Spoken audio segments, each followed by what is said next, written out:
Welcome to Tapped In. My name is David Figueroa-Martinez, and today we're going to be discussing, so you want to blog or podcast? Just some background. The blogging aspect is new to me. I have, at the point of this recording, I think 25 episodes published. I have a bunch recorded that I'm releasing periodically 2 to 3 times a week. I have been writing, blogging since I was mid to late white belt.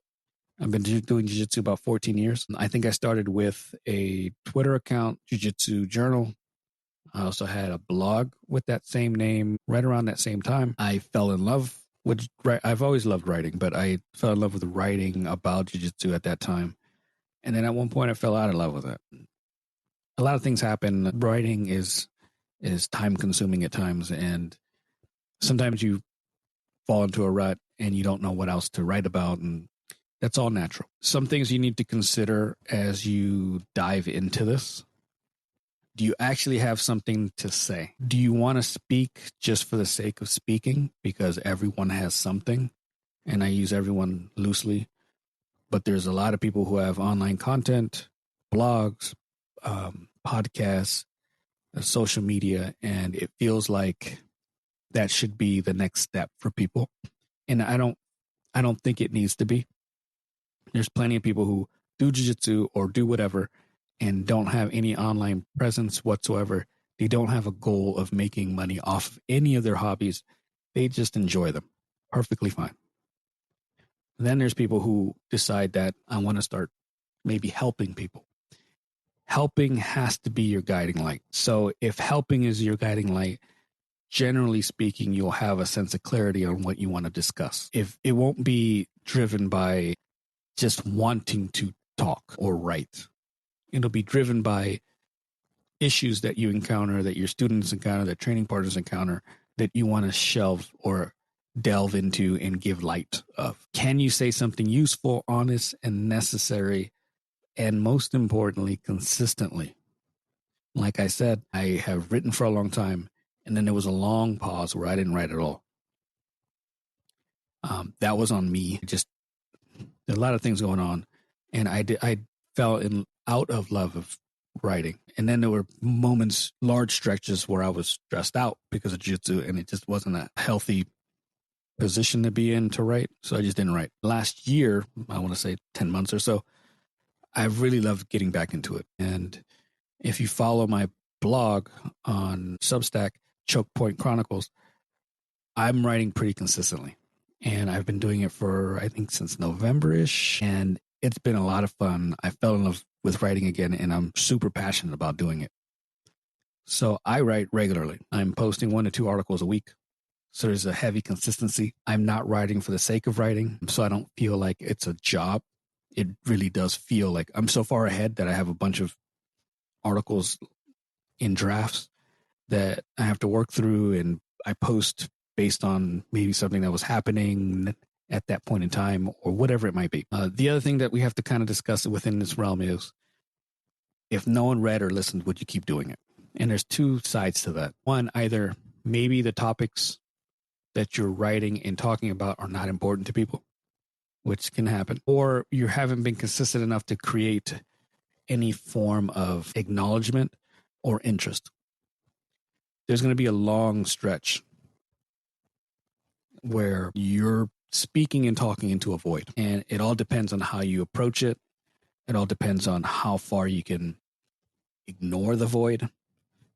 No one is going to listen at first, unless you're a big name. No one's going to read at first. There are certain people that I follow that I absolutely almost look at as almost mentors. And I'll ask them questions on occasion. And I see how many followers they have on their blog, and I see how much they're doing with it. And that's where I want to be. And I'm not there yet. It's building, but it takes time. So that early stage where no one listens and no one is responding and no one's hitting like and no one's engaging, it's going to be tough. That's where most people quit. That's where most people will stop completely, and they'll say it's a waste of my time.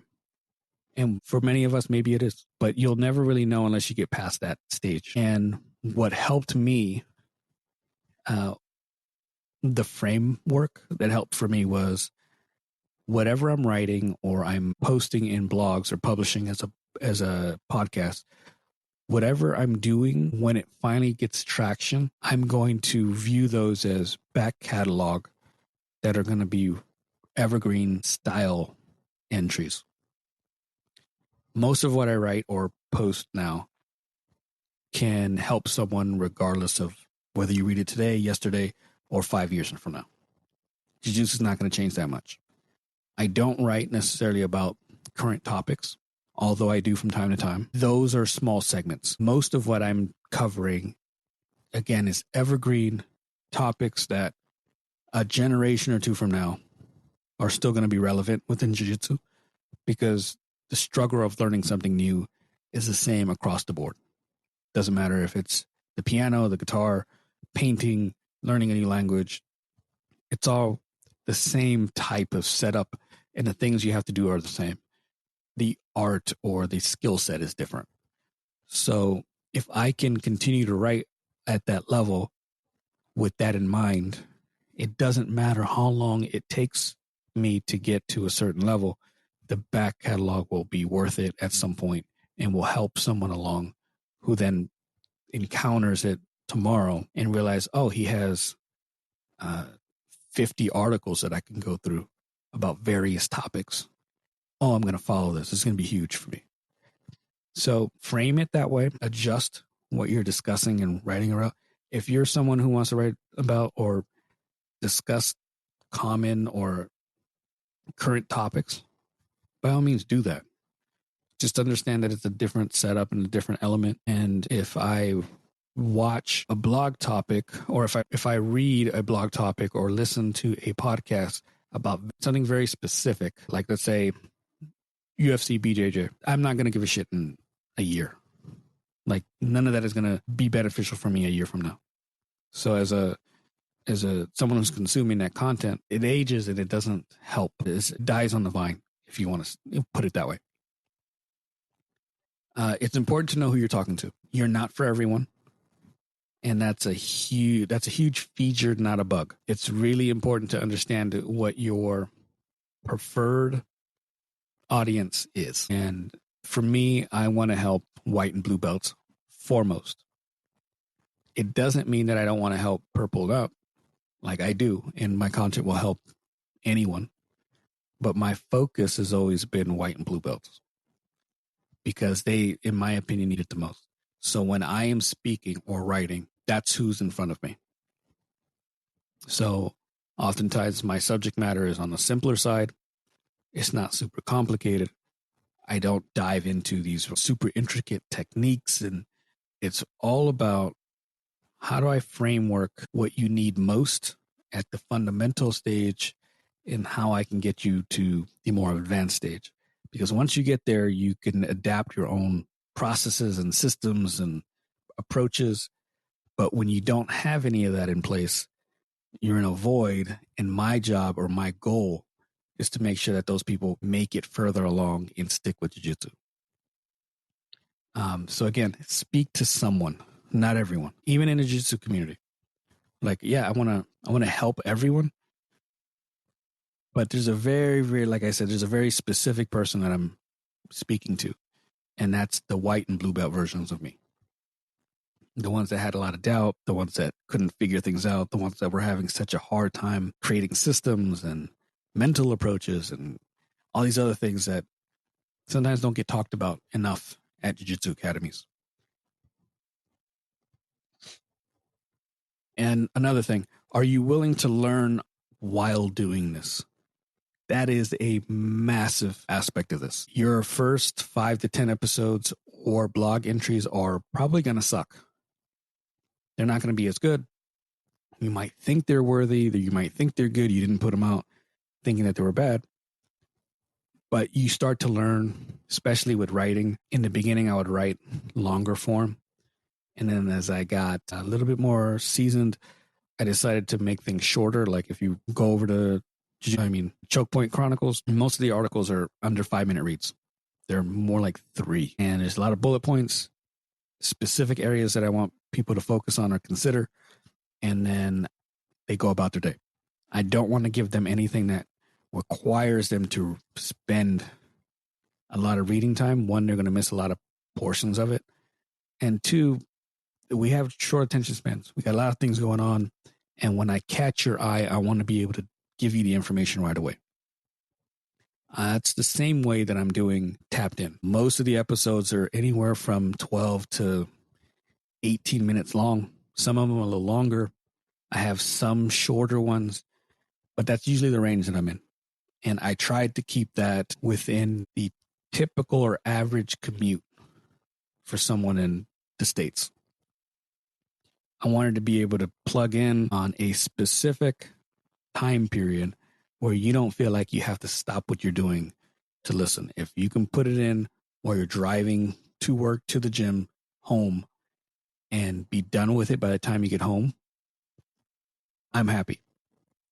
I don't want to make anything that's, me personally, an hour long, and I have to like keep your attention, and maybe you're not going to finish, and maybe the good stuff was at minute 48. You know how that happens. So I try to make everything a lot shorter. And it's something that I've learned along the way. More is not always better. And if I can get you to understand simple topics in a quicker format, both reading and audio, then people tend to tune in and support a bit more. It's not a huge time investment. Also, they can go through back catalogs without feeling like I got to put in an hour every time I turn on an episode, or I got to read for 15 minutes every time I look at a blog post. Things to consider. You're going to make a lot of mistakes. You're going to switch things up. Culturally, things change. Socially, things change. So how you write today is not going to be the same way you may want to choose to write in 5-10 years. So keep these things in mind. You should always be evolving, learning new things. You're going to be very clunky in the beginning. Accept it. I look back at some of my older writings and they don't look great to me. I definitely listened to an older, one of the first ones I recorded, and I can hear the audio difference, and it bugs me. Things to consider. Another thing, I think that this either project you decide to do, or if you do both, you really have to come through a lens of being of service. This is not for your ego. No one gives a shit about your ego. No one cares about your medals. No one cares about all the things that you've done. Those might be resume starters or things that catch someone's eye, but we really don't give a shit about any of that. What people really want is someone who's willing to help and someone who's willing to invest in them in a authentic manner. Hey, I fucked up this. I messed up that. I cried when I lost this event. I dealt with depression. I dealt with jitters when I went to go compete. Those are the things that people want to hear and talk about because they're actually honest and they're relatable across the board. I am never going to know what being a world champion is like. But if I can read your blog or listen to your podcast and you're talking about the jitters that you got every time you competed and how they almost sometimes got to you, how sometimes you worked through them, how sometimes they took over in the middle of a match, but you were able to rein it back in, coaching philosophies, like all that stuff interests me. I do not care about your medals at all. And if you're coming from an egocentric spot, I'm going to tune out. If you're trying to be of service, I am all in. Lastly, some tools to consider. You can use Substack. It's one of my favorites, the favorite right now. You can use Medium. Both of those work really well. Personally, I love Substack. Gives you a lot of options for different things. If you want to create a podcast off of that, you can do that as well. For podcasting, Captivate FM is really good. Spotify is good. You can use RSS. And again, you can use Substack. They have a built-in podcast platform that will give it no extra cost.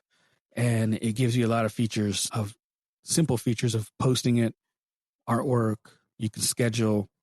And again, it's at no extra cost of what you're already doing.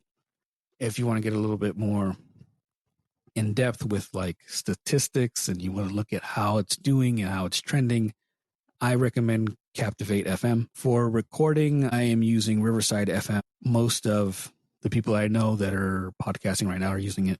It's a great feature. It does your editing for you. You hit a button and it modulates and does all the other fancy shit that I don't know how to do. Get yourself a quality mic.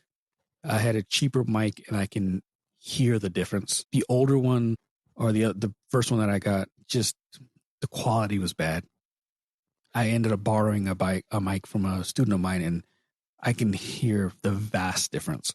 It's a big change. I also have a soundboard or a mixing board. I forgot what it's called. Moano, Maono. Pretty decent. I love the way it works. You can hook up a high quality mic.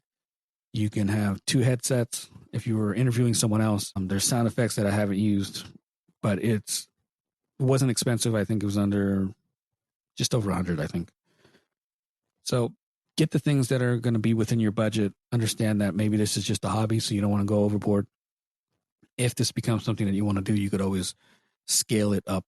When it comes to writing, you can do Notion, you can do Google Docs. There's another one that for story writing, I use an app called Dabble Writer. Absolutely love it. But use it mainly for actual writing, not like blog writing. All the blog stuff I do on Substack. You can use a website of your own. Like all the major websites have a blog feature in it. I think most of them have a podcast feature in it. It's just going to cost a lot more. So if you can get away with using some of these other things and kind of hodgepodging it together, it's going to be better for you. Take your time. Understand you're going to suck in the beginning. You're going to get a good flow for things like this podcast, for example. I would have never thought I was doing a podcast at one point. And I'm at a stage now where I feel more comfortable doing it. Is it perfect? No. Am I enjoying it? Yes. And that's the big part for me. It's starting to get some traction, and I'm enjoying what I'm doing and where it's going. It's been a blast. So if you have any questions about this or anything else just related, hit me up at dfm.2099 on Instagram and Threads. You can also hit me up on the old Twitter handle, Jiu-Jitsu Journal. That's been up for at least, I want to say 13 years. I'm not on it as much. If you want to work with me, private lessons, video reviews, workshops at your academy, hit me up on the social or dfmcoaching.com. Any questions? I love answering questions. Any suggestions, comments, let me know. Please like and share. Until next time, thank you so much.